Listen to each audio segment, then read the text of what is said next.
FTP நேயருக்கு வணக்கம். இந்த video எதை பற்றினா, நேற்று தமிழ்நாட்டுக்கே பெரிய அதிர்ச்சி தரக்கூடிய ஒரு செய்தி வந்தது. அது என்னன்னா, தமிழ்நாட்டு மக்கள் ஆவலோடு எதிர்பார்த்துட்டு இருந்த கோவை மதுரை மெட்ரோ ரயில் திட்டத்துக்கு மத்திய அரசு ஒப்புதல் கொடுக்க முடியாது, நாங்கள் எந்த சப்போர்ட்டும் கொடுக்க முடியாதுன்னு சொல்லி அந்த திட்டத்தை ரிஜெக்ட் பண்ணியிருக்காங்க. தமிழ்நாட்டு மக்களுக்கு பெரிய அதிர்ச்சியாக இருந்தது. அவங்க ரிஜெக்ட் பண்ணதுக்கான சொன்னதுக்கான காரணம் பாப்புலேஷன் 20 lakhs கம்மியாக இருக்குது, 20 lakhsக்கு அதிகமாக இருந்தால் தான் நாங்கள் மெட்ரோ ரயில் திட்டத்துக்கு ஒப்புதல் கொடுப்போம் அந்த நகரத்துக்கு அப்படின்னு சொல்லியிருக்காங்க. ஸோ மத்திய அரசு எடுத்த இந்த முடிவு சரியா, தமிழ்நாடு அரசு அடுத்த கட்டமாக இந்த கோவைக்கும் மதுரைக்கும் மெட்ரோ ரயில் கொண்டு வரதுக்கு என்ன செய்ய முடியும்ன்றதை நான் வீடியோவில் எக்ஸ்பிளைன் பண்ண போகிறேன். வாங்க வீடியோக்குள்ள போகலாம்.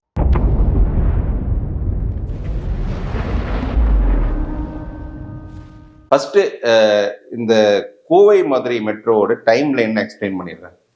இந்த கோவை மதுரை மெட்ரோ ரயில் திட்டம் ரொம்ப நாட்களாகவே ஒரு டிஸ்கஷன் ஸ்டேஜில் இருந்து, அது 2021 திமுக ஆட்சி அமைஞ்ச உடனே அவங்க இந்த டிபிஆர் ஒர்க் ஸ்டார்ட் பண்ணாங்க. டிபிஆர் ஒர்க்கு ஸ்டார்ட் பண்ணாலே அது ஒரு வருஷம் 1.5 வருஷம் ஆகும்.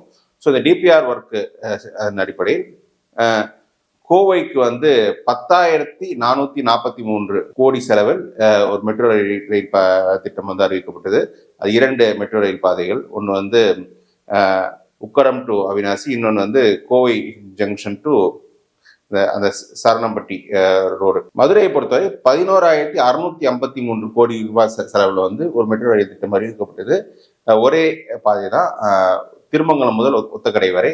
இதுல ஏன் கோயம்புத்தூரோட செலவு அதிகம்னா, இதுல 5 கிலோமீட்டர் அண்டர் கிரவுண்ட், அதாவது மீனாட்சி அம்மன் கோயிலுக்கு அடியில மெட்ரோ ரயில் போற மாதிரி ஒரு திட்டத்தை அமைச்சிருந்தாங்க. இந்த டிபிஆர் தமிழ்நாடு அரசு 2023 ஒப்புதல் கொடுத்துருச்சு. அதுக்கப்புறம் 2 வருஷமா அவங்க சென்ட்ரல் கவர்மெண்ட் அப்ரூவலுக்காக வெயிட் பண்ணிட்டு இருந்தாங்க. சென்ட்ரல் கவர்மெண்ட் ஃபர்ஸ்ட் நீங்க காம்ப்ரஹென்சிவ் மொபிலிட்டி பிளான், அதாவது காம்ப்ரஹென்சிவ் மொபிலிட்டி பிளான் என்னன்னா, இந்த நகரத்தோட பாப்புலேஷன் என்ன, இதுல ஃபியூச்சர்ல எவ்வளவு பாப்புலேஷன் வரலாம், இதுல போக்குவரத்து நெரிசல் எப்படி, இந்த மெட்ரோ கொண்டு வரதால் எவ்வளவு லாபம், எவ்வளவு பயணிகள் இந்த மெட்ரோவில் பயணிப்பாங்க, இதெல்லாம் சொல்லி காம்ப்ரஹென்சிவ் மொபிலிட்டி பிளான் ரெடி பண்ணணும். அது எங்களுக்கு ஒரு பழைய காம்ப்ரஹென்சிவ் 2017 கொடுத்த ப்ரிப்பேர் பண்ண காம்ப்ரஹென்சிவ் மொபிலிட்டி பிளானு எங்களுக்கு அப்டேட்டா வேணும் அப்படின்னு சொல்லி அதுக்கு ஒரு வாட்டி போன வருஷம் அது திருப்பி அமைச்சாங்க. இவங்க அதை அப்டேட் பண்ணி மீண்டும் சென்ட்ரல் கவர்மெண்ட்டுக்கு கொடுத்து எங்க அப்ரூவல் வரும் ஆவலாக வெயிட் பண்ணிட்டு இருந்தாங்க.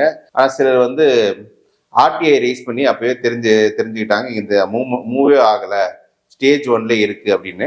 நேற்று அறிவிப்பே வந்துருச்சு, இந்த மாதிரி நாங்கள் அது ஒப்புதல் கொடுக்க மாட்டோம், ஏன்னா பாப்புலேஷன் கம்மி, 20 லட்சம் பாப்புலேஷன் கம்மின்னு சொல்லியிருக்காங்க. பாப்புலேஷன் இவங்க எந்த அடிப்படையில் சொல்றாங்கன்னா, அந்த 2011 சென்சஸ் அடிப்படையில் பாப்புலேஷன் கம்மி அப்படின்னு சொல்றாங்க. அதாவது நீங்க காம்ப்ரஹென்சிவ் மொபிலிட்டி பிளான் 2014 கிரியேட் பண்ண பிளான் வேண்டாம், லேட்டஸ்ட் பிளான் கேட்குற இவங்க 15 வருஷம் முன்னாடி இருக்க சென்சஸ் அடிப்படையில் எப்படி கொடுக்குறாங்க? அவர் 15 வருஷத்துல ஒரு நகரத்தின் பாப்புலேஷன் வளர்ந்திருக்காதா? இந்திய வரலாற்றிலே, சுதந்திர இந்திய வரலாற்றிலே முதல் முறை 10 ஆண்டுகளுக்கு ஒரு முறை சென்சஸ் நடத்தணும். அது 2021 நடத்திருக்கணும், அது நடத்தலை. அதுவே இந்த மோடி அரசின் பெரிய தோல்வி. ஏன்னா வளர்ச்சி கொண்டு வந்தோம் சொல்றாங்க, ஒரு வளர்ச்சிக்கு அடிப்படையே சென்சஸ்.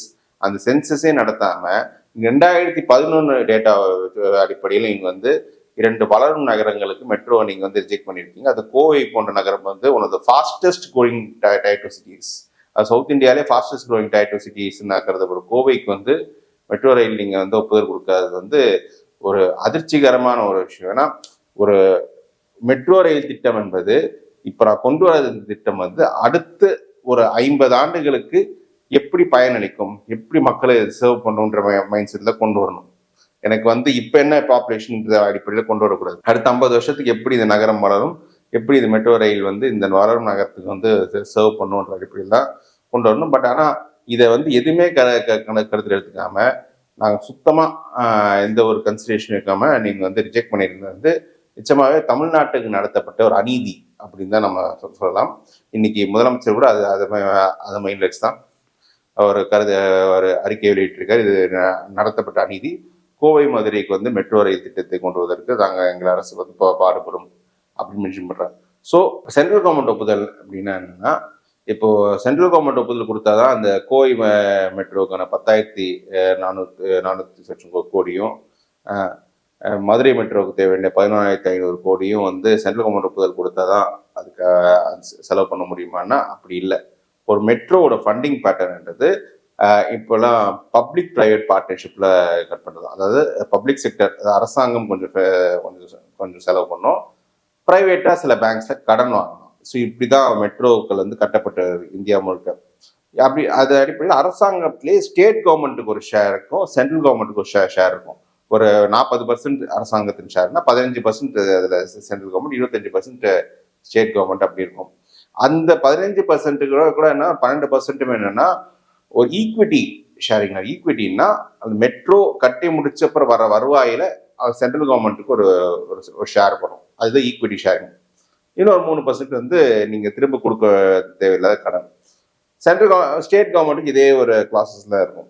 இது இல்லாம நீங்க இன்டர்நேஷனல் பேங்க்ஸ்க்கு கடன் வாங்குறதுக்கு ஷூரிட்டி வந்து சென்ட்ரல் கவர்மெண்ட் ஒப்புதல் இருந்தா அது கிடைச்ச மாதிரி, அது ஷூரிட்டி மாதிரி அவங்களுக்கு இருக்கும். ஸோ அதனால லோன்ஸ் ஈஸியாக கிடைக்கும். கோவை மதுரை மெட்ரோவுக்கு சென்ட்ரல் கவர்மெண்ட் வந்து எவ்வளவு கொடுக்கணும்னா அவங்க ஷேர் வந்து 15%னா ஒரு ஆவரேஜா பார்த்தீங்கன்னா ஒரு 1,500 கோடி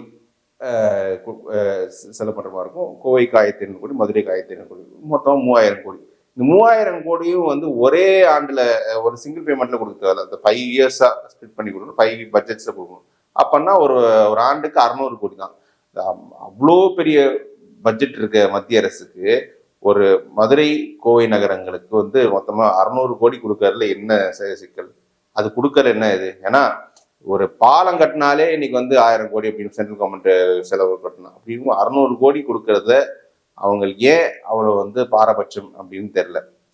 சரி, இப்போ தமிழ்நாடு அரசுக்கு வருவோம். இப்போ வந்து ஸ்டாலின் அவர்கள் வந்து நாங்கள் எப்படியும் கொண்டு வருவோம் மெட்ரோ அப்படின்னு சொல்லியிருக்காரு. ஸோ அடுத்த கட்ட தமிழ்நாடு அரசு என்ன பண்ணலாம் இந்த மெட்ரோ ரயில் திட்டத்தை வந்து கோவை மதுரை கொண்டு வரணும்னா, இப்போ சென்னை மெட்ரோவில் கிட்டத்தட்ட இதே பிரச்சனை தான் இருந்தது. சென்னை மெட்ரோ வந்து 2019 இந்த டிபிஆர் வந்து ஒப்புதலுக்கு கொடுத்துருக்கோம். ஆனா அவங்கயும் அங்க வந்து 4 வருஷம் அவங்க வந்து காலதாமதமா, ஏன்னா அது பெரிய ப்ராஜெக்ட், 65,000 கோடி ப்ராஜெக்ட் இது, அவங்க ஒப்புதல் கொடுக்காம இருந்தாங்க. 2021 என்ன பண்ணாங்கன்னா தேர்தலுக்கு முன்னாடி சென்ட்ரல் கவர்மெண்ட் ஒப்புதல் இல்லாமலே ஸ்டார்ட் பண்ணாங்க. அதாவது அந்த பப்ளிக் ஃபண்டிங், அதாவது ஃபுல்லா ஸ்டேட் கவர்மெண்ட் ஃபண்டிங்கும் இன்டர்நேஷனல் பேங்க்ஸ் கடனும் வாங்கி அது வந்து அவங்களே ஃபுல்லா செலவு பண்ணி ஸ்டார்ட் பண்ணாங்க. ஃபர்ஸ்ட் ஒரு 3 இயர்ஸ்க்கு அப்படி தான் போனாங்க. அதுக்கப்புறமா தான் 2024 சென்ட்ரல் கவர்மெண்ட் இந்த ஒப்புதல் கொடுத்து அவங்க கொடுக்க வேண்டிய ஃபண்ட்ஸ் வந்து கொடுத்தாங்க. அது ஒன்று ஒரு 7,000 கோடி தான் இருக்கும். கோவைக்கும் மதுரைக்கும் இதே அப்ரோச் தமிழ்நாடு அரசு இருக்கலாம். ஏன்னா இது வந்து சென்னை மெட்ரோ மாதிரி பெரிய ப்ராஜெக்ட் கிடையாது. சென்னை மெட்ரோ ஃபேஸ் 2 மாதிரி பெரிய ப்ராஜெக்ட் கிடையாது. 65,000 கோடிலாம் எங்கள்ல செலவாகாது. இது வந்து 10,000 கோடி 11,000 கோடின்றது தமிழ்நாடு அரசு ஓரளவுக்கு செலவு பண்ணக்கூடிய அமௌண்ட் தான். அதுவும் இன்டர்நேஷனல் பேங்க்ஸ் வந்து கடன் வாங்க கொடுத்துட்டாங்கன்னா அவங்க கொஞ்சம் நல்லாவே தாராளமாக செலவு பண்ணலாம். ஸோ இது வந்து தமிழ்நாடு அரசு பெருசு. ஏன்னா தமிழ்நாடு வந்து இப்போ இந்தியா செகண்ட் லார்ஜஸ்ட் எக்கானமின்றதுனால அவங்களால செலவு பண்ண முடியும். இன்டர்நேஷனல் பேங்க்ஸ்ல லோன் இப்போ கிடைக்கிறது ஒரு சில சிக்கல் இருக்கும். அது எப்படி ப்ராசஸ் பண்ணி வாங்குறாங்க தெரியாது. JICA, Asian industrial infrastructure development பேங்க்கு, அந்த மாதிரி சில பேங்க்ஸ் எல்லாம் இருக்கு. இவங்க வந்து இந்த மாதிரி இன்ஃப்ராஸ்ட்ரக்சர் ப்ராஜெக்ட்ஸ்க்காக கடன் கொடுக்கறதுக்கு இருப்பாங்க. அவங்க கிட்ட இவங்க ஸ்டேட் கவர்மெண்ட் மட்டுமே அவங்க ஷூரிட்டியை மட்டுமே கொடுத்து கடன் வாங்கிட்டாங்கன்னா இந்த கோவை மதுரை மெட்ரோ ப்ராஜெக்ட்ஸ் வந்து செயல்படுத்த முடியும். இது சென்னை மெட்ரோ ஃபேஸ் 2 வந்து இப்படிதான் செயல்படுத்தினாங்க. ஸோ இதை நீங்க செயல்படுத்தி 2026 சென்சஸ் நடக்கும். அந்த சென்சஸ் அடிப்படையில் மீண்டும் மத்திய அரசு ஒப்புதலுக்கு நீங்க ட்ரை பண்ணி 2-3 ஆண்டுகள்ல வாங்கலாம். அதுக்கும் ஒரு வாய்ப்பு இருக்கு. இப்போ பொலிட்டிக்கல் இஷ்யூ வரலாம். நிச்சயமா அது பாஜகவுக்கு வந்து பெரிய செட்பேக் தான். ஒரு எலெக்ஷன் இஷ்யூவாவே இந்த 2 சிட்டிஸ்ல இது எதிரொலிக்கும். ஏன்னா ஒரு மெட்ரோ என்பது மிகப்பெரிய ஒரு இன்ஃப்ராஸ்ட்ரக்சர். எல்லாருக்குமே அந்த நகரத்துக்கு வந்து மெட்ரோ வரணுன்றது பெரிய ஆசையா இருக்கும், கனவு இருக்கும். அந்த மெட்ரோ வந்து கோவை கொடுக்கல, ஆக்ரா மாதிரி நகரங்கள் சின்ன நகரம் கொடுத்துட்டு நம்ம கோவை கொடுக்கலன்றது அந்த கோவம் வந்து அந்த மக்கள் மத்தியில் இருக்கும், மதுரை மக்கள் மத்தியிலும் இருக்கும். இது வந்து தேர்தலில் வந்து திமுக வந்து பாஜக எதிரான ஒரு கேம்பெயின் டூலாக யூஸ் பண்ணுவாங்க. அது ஒரு புறம் இருக்க, ஒருவேளை ஸ்டாலின் அவர்கள் மற்றும் இந்த தேர்தலுக்கு முன்னாடி மெட்ரோ திட்டத்தை வந்து செயல்படுத்தினாங்கன்னா நிச்சயமா பொதுமக்கள் மத்தியில மத்திய அரசே நமக்கு வந்து கொடுக்க கூடாதுன்னு நினைச்ச ஒரு திட்டத்தை வந்து இவர் மாநில அரசு கஷ்டப்பட்டு செயல்படுத்துறாங்கன்ற அந்த ஒரு இமேஜ் வந்து நல்லா இருக்கும். அது இமேஜ் பயங்கர பூஸ்டப் ஆகும். அது வந்து ஸ்டாலின் அவர்கள் செயல்படுத்துறாரா இல்லையான்னு பொறுத்து தான் பார்க்கணும். எல்லாமே அவங்க இன்டர்நேஷனல் பேங்க்ஸ்ல எந்த அளவுக்கு லோன் வாங்க முடியும் அப்படின்ற நம்பிக்கை தான். இது ஒரு சின்ன ப்ராஜெக்ட்னா தமிழ்நாடு அரசே கொஞ்சம் கூடுதலாக கூட செலவு பண்ணலாம். ஸோ ஃபிங்கர்ஸ் கிராஸ் இது எப்படி பண்ணுவாங்கன்னு தெரியல. ஒரு நிச்சயமா ஒரு தமிழனா வந்து இது ரொம்ப வருத்தமா இருக்கு, எங்க மத்திய அரசு ஒப்புதல் கொடுக்காது. Let's hope for the best. எப்படியாவது இந்த அரசு வந்து அந்த 2 நகரங்களுக்கு மெட்ரோ ரயில் கொண்டு வந்துருவாங்க தான் நான் எதிர்பார்க்கிறேன். ஸோ மீண்டும் ஒரு வீடியோவில் இணைவோம். இணைஞ்சது ரொம்ப நன்றி.